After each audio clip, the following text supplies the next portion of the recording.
काम ना बने तो बार बार हिम्मत करने का नाम ही मोमिन की तो शान है। हर लहज है मोमिन की नई शान नई यान। ये तो मोमिन की शान है कि वो हर लम्हे एक नई सोच में, हर लम्हे एक नए प्लान के साथ, हर लम्हे एक नई तवज्जो के साथ, हर लम्हे एक नए शोले के साथ, एक नए जज्बात के साथ, एक नई सोच, एक लगन के साथ, एक नई नजर के साथ, निगाह बुलंद, जां पुरसोस, सुखन दिल नवाज, यही है रख्ते सफर मीरे कारवां के। निगाह बुलंद रहती है उसकी निगाह बुलंद है। वो अपने वो खुद इधर खड़ा है, खुद मोमिन जो है वो इधर खड़ा है।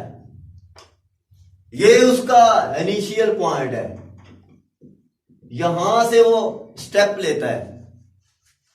उसकी मंजिल टारगेट उसका इधर है, ये उसका गोल है, उसका टारगेट है, टारगेट उसका इधर है।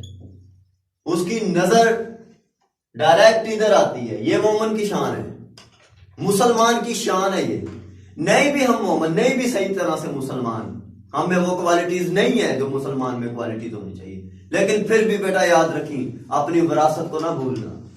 मेरी विरासत है महमूद गजनवी, विरासत है हमारी मोहम्मद बिन कासिम, विरासत है हमारी अंबिया कराम, विरासत है हमारी औलिया कराम, विरासत है हमारा दीन, हमारा एक बिल्कुल एक परफेक्ट बुक कुरान मजीद, हमारा वो माजी है, हमारी वो विरासत है। वो विरासत ही एक ऐसी चीज है जो मुझे छोटी चीजों को सोचने का मौका नहीं देती, जो यहां से होती है और सीधा अपने टारगेट पे नजर जाती है। लेकिन बेटा ये जो अंदर का गैप है ना, ये जो अंदर का गैप है, यही हिम्मत के साथ आता है। ये जो तू इधर से छलांग लगा के इधर आया है ना, तूने अपना टारगेट सेट किया है कि मैं ये बनूंगा और मैं ये करूंगा और फिर कल को मैं ये हूंगा। उसमें बेटा मुसीबतें भी हैं, उसमें आजमाइशें भी हैं, उसमें सोच भी है, जज्बात भी उन्हीं में है, दूसरों का ख्याल करना भी उन्हीं में है, सब्र करना भी उन्हीं में है।